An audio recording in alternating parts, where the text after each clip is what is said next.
Have you ever been scrolling online or walking through a bustling market and spotted it?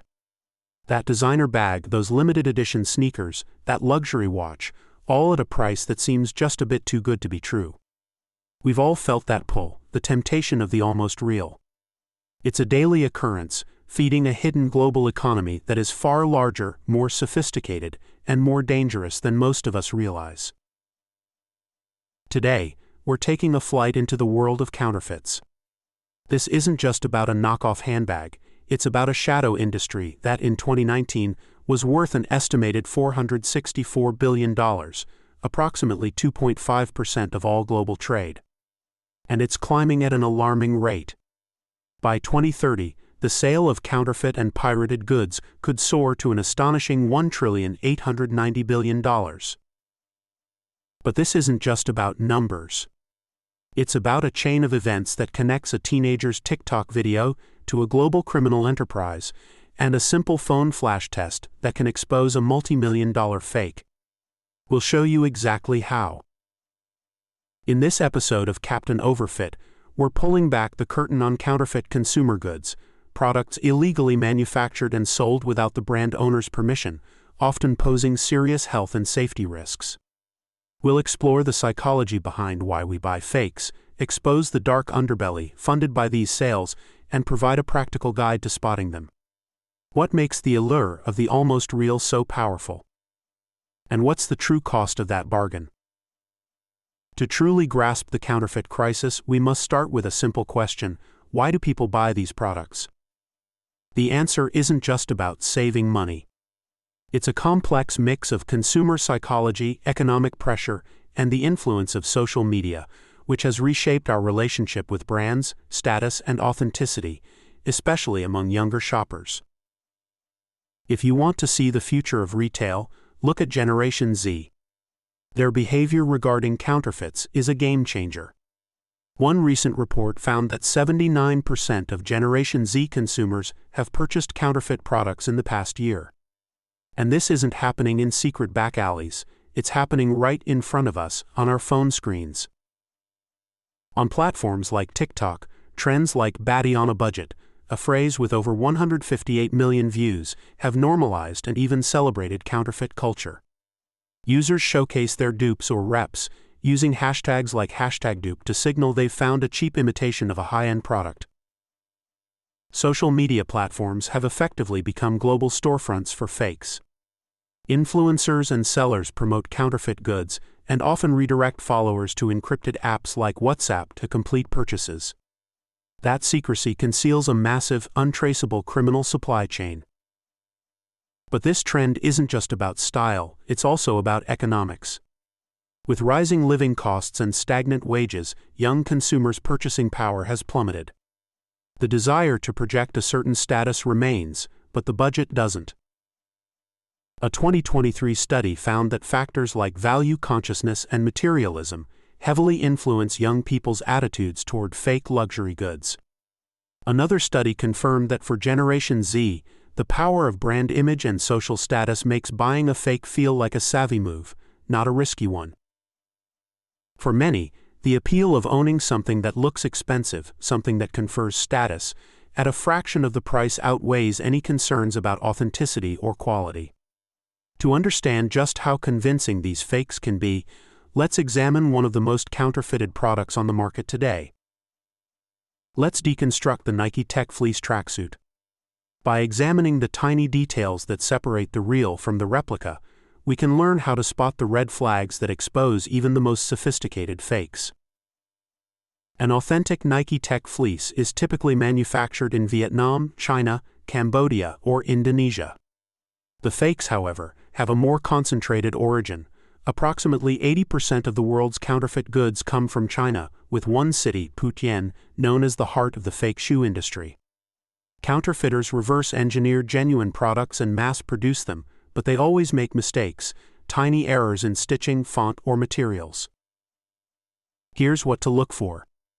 On a real tracksuit, the horizontal line above the size information is thick and bold, and the word Cambodge is small and clean. Fakes often have a thin line and oversized text. Authentic logos are sharp and precise. Fakes look bulkier or softer around the edges. Real stitching is dense and tight. Fakes have loose, long stitches with visible gaps. Authentic drawstrings have short, thin stitched lines. Fakes have longer, thicker ones. Genuine aglets are thick and weighty. Fakes are skinny and light. Under flash, real stripes glow softly. Fake ones shine too brightly and look thicker. A bulky logo or cheap zipper might be disappointing, but the consequences of other counterfeit products can be far more severe.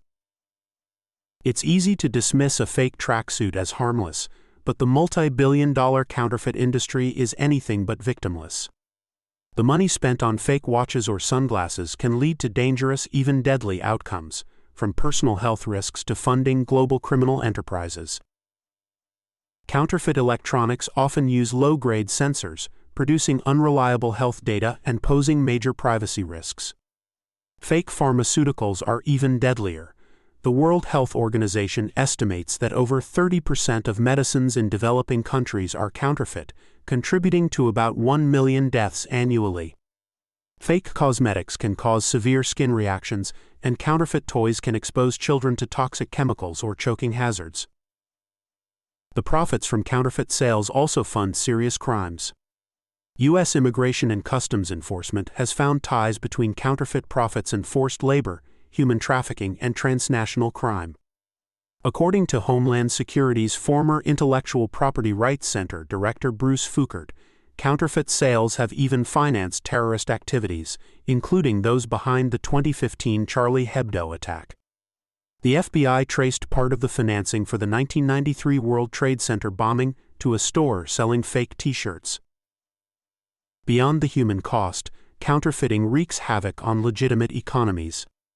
Every counterfeit purchase represents lost revenue and lost jobs. A 2017 report estimated the annual cost to the United States from counterfeit goods at up to $600 billion, a hemorrhage, not just a leak. So what's being done to combat this issue? The global counterfeit trade may seem unstoppable, but brands, governments, and tech companies are fighting back through law enforcement, advanced technology, and consumer education. Homeland Security investigations and the NYPD, for example, dismantled a New York ring producing fake Nike Air Jordans, seizing 380,000 pairs worth over $70 million. In the United States, Customs and Border Protection collaborates with the National Intellectual Property Rights Center, uniting 28 agencies to target counterfeit networks. Online e-commerce giants like Amazon and Alibaba now deploy artificial intelligence to scan millions of product listings in real time, flagging and removing fakes automatically. Brands are embedding holograms, QR codes, and tamper-evident seals to help consumers verify authenticity instantly. Amazon's Project Zero even allows brands to remove counterfeit listings directly. Ultimately, consumers are the last line of defense. Here are 4 crucial steps to avoid counterfeit products. Purchase from authorized sellers. Stick to official brand sites and verified retailers. Examine packaging. Authentic products have high-quality packaging, clear logos, and serial numbers. Research prices. Be skeptical of deals that seem too good to be true. Check build quality. Authentic goods feel solid and well-made. If it feels flimsy, it's likely fake. We began with the allure of a bargain, but the counterfeit world is anything but simple. We've journeyed from TikTok trends to global criminal networks, from subtle design flaws to deadly fake pharmaceuticals. This shadow economy is immense, linking cheap sneakers to organized crime and terrorism. Its consequences touch health, privacy, and economic stability. The choice to buy a counterfeit product is not just economic, it's ethical, with ripple effects far beyond one purchase. So the next time you see a deal that seems too good to be true, look beyond the logo. The true cost of the imitation game isn't paid by the brands. It's paid by all of us. I've added links to all the products mentioned in this episode down in the show notes. If you use those links, it's a small way to support the show, and it means a lot to me. Until next time, keep creating, keep adapting, and remember, the future doesn't wait for permission. This is Captain Overfit signing off.